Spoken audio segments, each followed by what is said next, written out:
Hi guys. So today we're in the book of Esther, and our topic is the tables have turned. Turning of the tables, you guys. So in the book of Esther, starting in like chapter 6, we see how the tables have turned in Mordecai's favor. How we're going to see how the tables have turned in Esther's favor, how the tables have turned in the Jews' favor, and how God used what was going to kill them, how God turned it, that it had to bless them, right? So in chapter 6, verse 1, I'm reading at the Amplified Version. I also read the King James Version on my Blue Letter Bible app, but right now I'm reading at the Amplified Version. I have the Joyce Myers copy edition of the Bible, of the Amplified Version. So, yeah. So chapter 6 verse 1, it says, on that night the king could not sleep, so he ordered that the book of records and memorable deeds, the chronicles, be brought, and they were read before the king. So basically, real quick, to sum up chapter 6, the Lord literally gave the king no rest. Was shaking his pillow, so he can wake up, so he can so the king can remember the good deed that Mordecai has done, because literally the day before, Haman has had planned to kill Mordecai. Remember, Haman has big gallows in his yard, according, because his wife told him so, and his friend, to kill Mordecai. So the Lord gave the king no rest, so he can basically get up and do, he said, open the book of memorable deeds and chronicles, so he could remember what Mordecai has done for him. So basically, the king was called. King called Haman in and was asking Haman, what would you do for the person that's on that you honor and favor the most, type situation. And Haman's thinking that the king's talking about him. So Haman's like, oh, I'll give him one of the king's robes and one of his crowns and put him on a horse so everybody can see him, and go through the town so everybody knows that the king honors and favors him situation, because Haman thought that the king was talking about him. So what blessed me was, after Haman said all that, the king told Haman, go get Mordecai, and do the exact same thing that you just said that should be done. And it just blessed me, because the Lord turned the table that Mordecai's enemy had to bless him. All those blessings that Haman thought that he was going to get, all that honor and that exposure that Haman thought he was going to get by and then try to kill an innocent man, it doesn't work like that. Mordecai was under God's hand. Mordecai was favored by the Lord, so that how can I explain this? So being under God's favor, being in God's favor has automatically put you in a position of favor, has automatically put you in the position that your enemies have to bless you, that every curse that the enemy had to destroy you, to kill you, to run through your bloodline, whatever the case may be, it had to turn and work in your favor to bless you.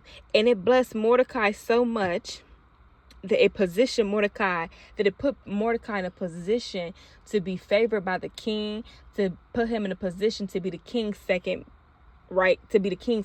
man, like his right hand, like it was the king and then Mordecai. We also see how the tables turned for Mordecai in chapter 8. Let me see.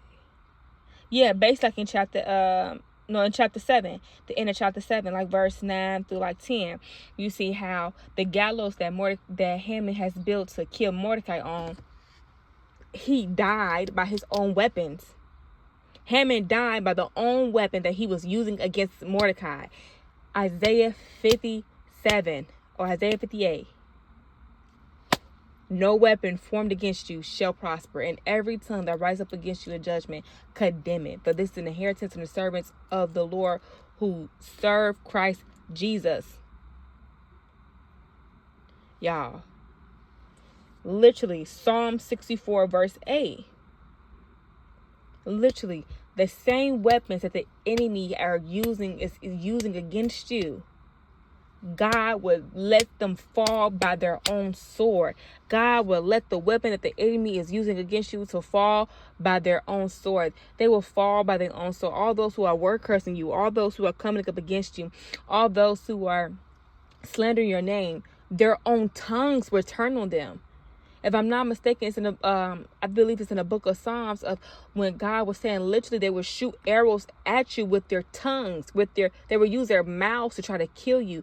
But God said, I will shoot back at them. Their own tongues, their own arrows will destroy them, will kill each other, will fall on them. And then you also see in chapter 9 how the tables turned for the Jews, how they were coming to kill the Jews. But boom, it says, now in the 20th month, that is in the month of Adar, on the 13th day when the king's command and indict were about to be executed, on the very day when the enemies of the Jews had hoped to gain power over them and slaughter them, it happened the other way around, so that the Jews themselves gained power over those who hated them. The tables will turn so much in your favor that the weapons that the enemy is throwing at you, the weapons that these people are using against you, will turn on themselves. It will turn on themselves.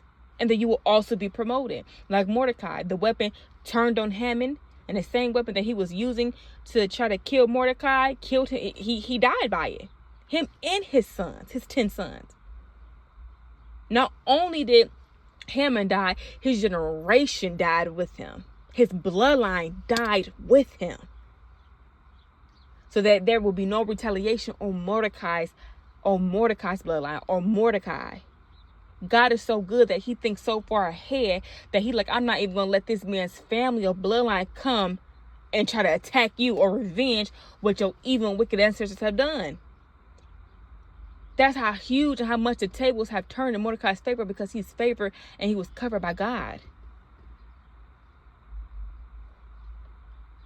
God even said in the book of Isaiah that he hasn't even, was Isaiah 57, Isaiah 58, verse 17, verse 15, if I'm not mistaken, he was saying that he's the creator, the craftsmanship of all weapons. God didn't even create a weapon that will be able to form against you. So whatever the enemy is using to try to destroy you, that's trying to destroy your name, destroy your image, your family, it's all of words. The enemy loves to use word curses, love to get you to word curse yourself, love to get you to come into agreement with word curses of death, of manipulation, and rejection, and depression, and isolation. He uses words to try to deter you, to try to trick you, to manipulate you.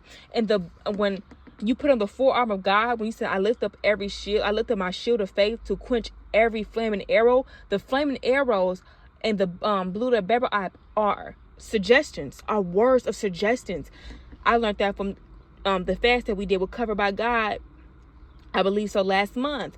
Tiffany Montgomery said those arrows are words of suggestions. The enemy is using words, using people to try to destroy and blemish your name, using suggestive thoughts to get you to come into agreement with. But God is so good. God said that God said himself, he will shoot arrows back at them. He said God not saying an angel gonna do it. He said that he would do it. He will shoot the arrows back at them, and they will fall by their own tongues. They will fall by their own weapons. So count it all joy, people of God, that everybody that's smearing your name, everybody that's going to go on a smear campaign, everybody that's trying to tarnish your image, that's trying to ruin your reputation, that's trying to destroy your bloodline, every demon and demonic and every witch and every warlock that's trying to implant thoughts in your mind to get you to come into agreement with it. Remember that God has not even created a weapon that's able to form against you, that's able to prosper against you. So decree and declare that the weapons that the enemy is using against you will turn on him, and it will destroy all those who are trying to attack you. That the weapons that the enemy is using to destroy